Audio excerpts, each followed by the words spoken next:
In today's video, I'm going to teach you how to connect contacts on Bible app. This will help you quickly find people you already know who are using YouVersion so you can read, share, and grow together. Start by opening the YouVersion Bible app on your Android device. Look for the brown Bible icon with the words Holy Bible on it, then tap it once. When the app opens, you should see the main screen with options like Home, Read, and Plans along the bottom. If the app opens to a chapter you were reading before, that is fine, you are still in the right place. Now tap You, which is your profile picture or your initial. You will find this at the bottom right of the screen. When you tap it, the screen changes to your profile area, showing your name, streaks, badges, and any friends you already have. Beginners often miss this tab and stay on Home, so double-check that You is highlighted at the bottom. From here, tap Friends. This will usually appear as a tab or button near the top of your profile screen. Once you tap it, the view switches to show your friends list. If you are new, this list may be empty or only have a few people. That is normal. You might also see suggested friends or invitations if anyone has already sent you a request. Next up, tap Add Friends. This option is usually near the top of the Friends screen.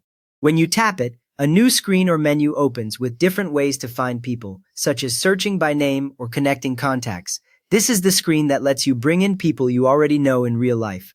On that screen, select Connect Contacts or Contacts. Different versions of the app may use either wording, but they work the same way. After you tap it, the app prepares to look at your phone contact list, but it still needs your permission.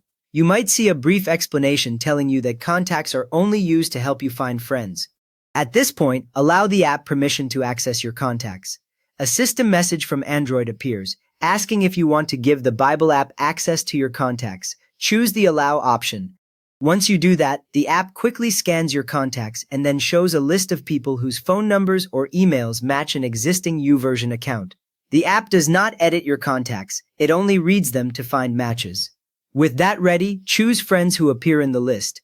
You will see names and sometimes profile pictures of contacts who are already on YouVersion. Tap each person you want to add, usually by tapping a plus symbol or checking a box beside their name. Take a moment to review the names so you only select people you actually want to connect with. Finally, tap Add to send a friend request. The app sends invitations to everyone you selected, and you may see a short confirmation message on the screen. Those people will now see your request inside their own Bible app, and once they accept, they will appear in your friends list on the Friends tab. You have now connected your contacts to the Bible app and sent friend requests to people you know. So if this helped you link up with friends, please give the video a quick thumbs up and subscribe if you want more simple Bible app tips like this.